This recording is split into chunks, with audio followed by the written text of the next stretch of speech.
All right. Good morning, good afternoon, good evening, good everything. Wherever you are, joining me, listening to me, welcome to the WORDCAFE live show. This is the space where we come in to lean on one another's experience to forge a positive path. An amalgamation, you want to call it. How are you? Okay, I'm good. I'm fine. Enjoying myself for each passing day. Grateful to God for moments like this. I'm back. So what am I going to be doing today? I love history. I do. History has a way of telling you so much. I love history because it's a factor of time.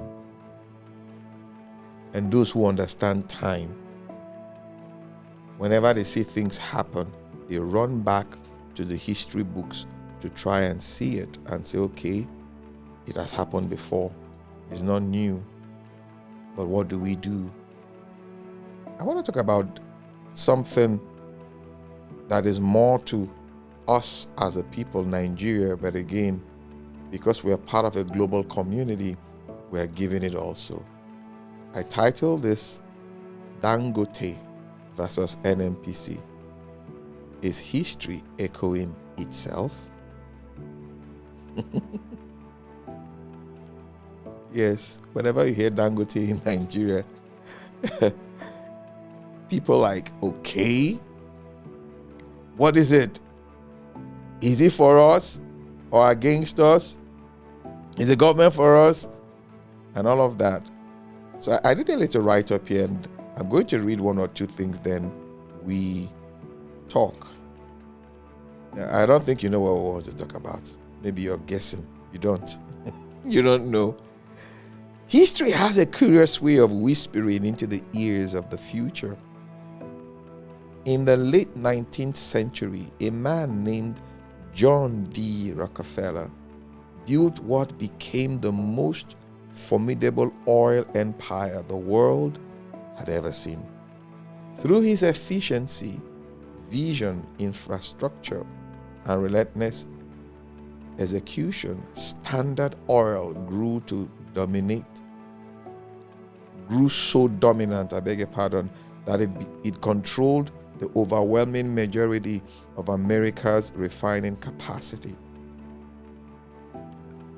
Then something remarkable happened. The challenge was no longer whether Standard Oil could compete with other companies. The challenge became whether anyone could compete with Standard Oil. The company had become so influential that the state eventually stepped in. In 1911, the U.S. Supreme Court ordered its breakup into several independent entities. Ironically, that dismantling did not diminish Rockefeller's legacy, it multiplied it.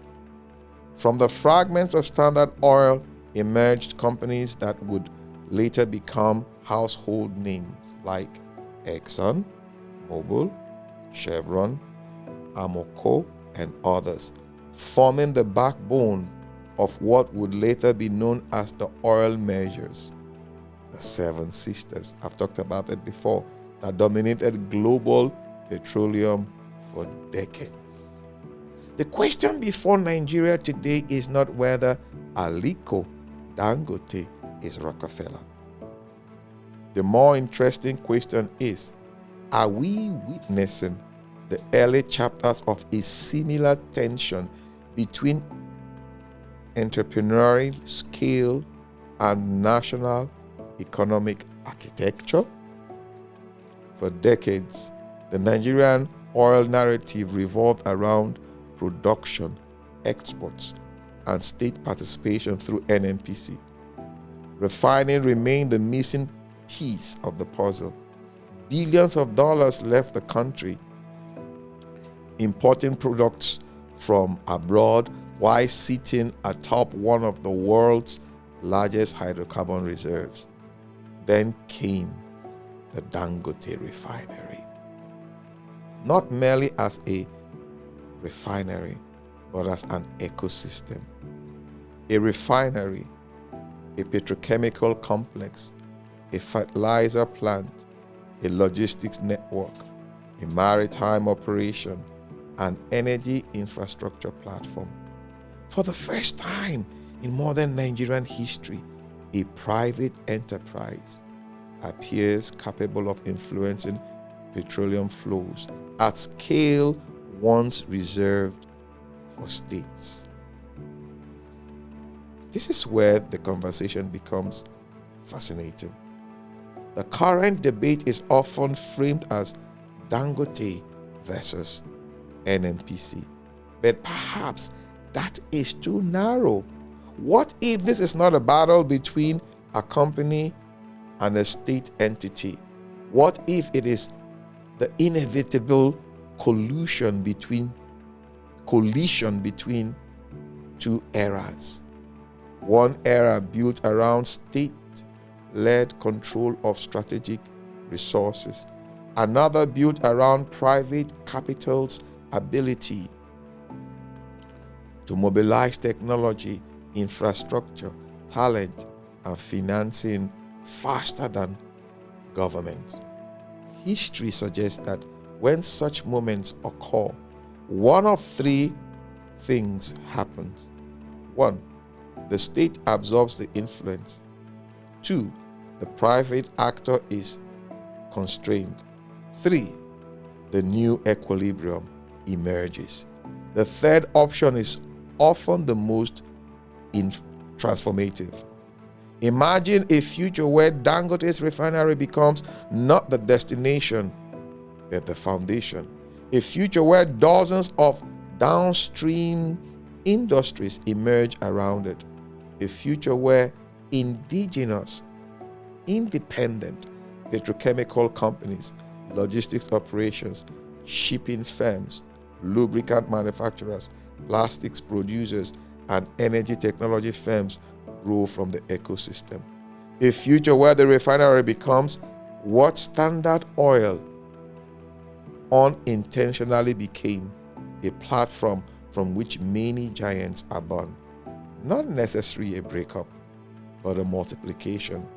Not 7 sisters by decree, 7 giants by opportunity. The real story may therefore not be Dangote versus NNPC. The real story may be whether Nigeria can build an economic framework capable of turning one giant investment into an entire industrial generation. Rockefeller transformed America because Standard Oil was not merely an oil company. It became a catalyst for industrial expansion. The same possibility now stands before Nigeria. The future will not be determined by who wins the current arguments over crude supply, pricing, market access, or regulation. It will be determined by whether Nigeria can convert this moment into an industrial renaissance. Because history teaches us something profound. The greatest economic revolutions are rarely about oil. They are about what grows around the oil. And perhaps many years from now, historians may not ask whether Dangote challenged NNPC. They may ask whether Nigeria recognized that it was standing at its own Standard Oil moment and what it chose to do with it. Sometimes history does not repeat itself. It simply changes its accent and speaks through a different generation. So guys, this is how I see it. If only we're going to rally around Dangote, and if only Dangote would also rally around Nigerians, it's going to be a question of a seesaw. You know what a seesaw is?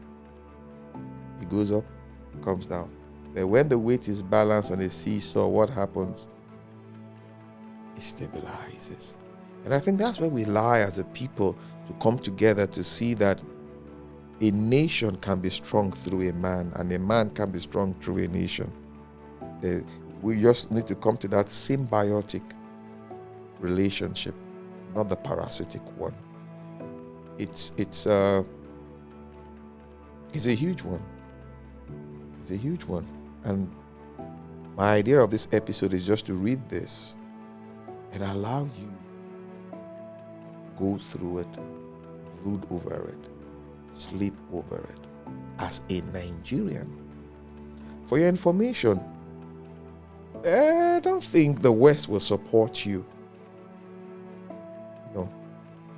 Don't think our Savior, the salvation we're looking for, will come from the West. No, I don't think so. And again, we need to see ourselves and embrace ourselves. Yeah, Dangote has done so much, in my opinion, following from where he's coming from, his grandfather, Dan Tata, and the rest of the family. But he's a Nigerian. Oh, yes, he is. And I'm a Nigerian, and you are a Nigerian. So what does that point to? That we have the capacity, we have the capability to rise. It is our time. And if we miss it, I don't think our children will forgive us for it. So it's not a question of the government fighting Dangote, just like I read, Dangote fighting the government. No, it is a question of an opportunity has presented itself. What do we do? So Dangote himself, or Dangote, the company, let us leave the man now. Let us look at the company, the entity called Dangote. Now have the opportunity to start developing smaller businesses, or giving them the opportunity to begin to grow. Like we read, begin to grow. So you're providing a service for the Dangote Refinery or for the Dangote entity. So it means you have now the capability to employ maybe 500 people. That's pretty large. Or maybe even 10 people as a result of Dangote Refinery. Play that in your head. So the downstream sector in the oil and gas in Nigeria has now evolved, because he's not in the upstream as we speak. He's in the downstream, or is it midstream now? I think it's midstream. Midstream, downstream. Downstream and midstream, yes. So we see it broadening, expanding, growing. That's it. It's a win-win. So from the north to the south, to the east and to the west, things are growing as a result of the courage of one man to step on the platform. All right, guys. That's what I came to do on the show today. Just to stimulate us and just to let us know that it's our time and we can make it work. Yes, we are available on all the social media platforms. I decided to make this way. Yeah, we're available. TikTok, Instagram, X, Facebook, and we have a YouTube channel. Have you subscribed? Please do subscribe. Hit that notification button so that when episodes like this drop, you'll be the first to know. Do like, share, comment. Spread the word of the WORDCAFE podcast. Let's make it a household name. All right, guys, this is the space where we come in to lean on one another's experience to forge a positive path. Till I come your way again, my name is Amachree Isoboye.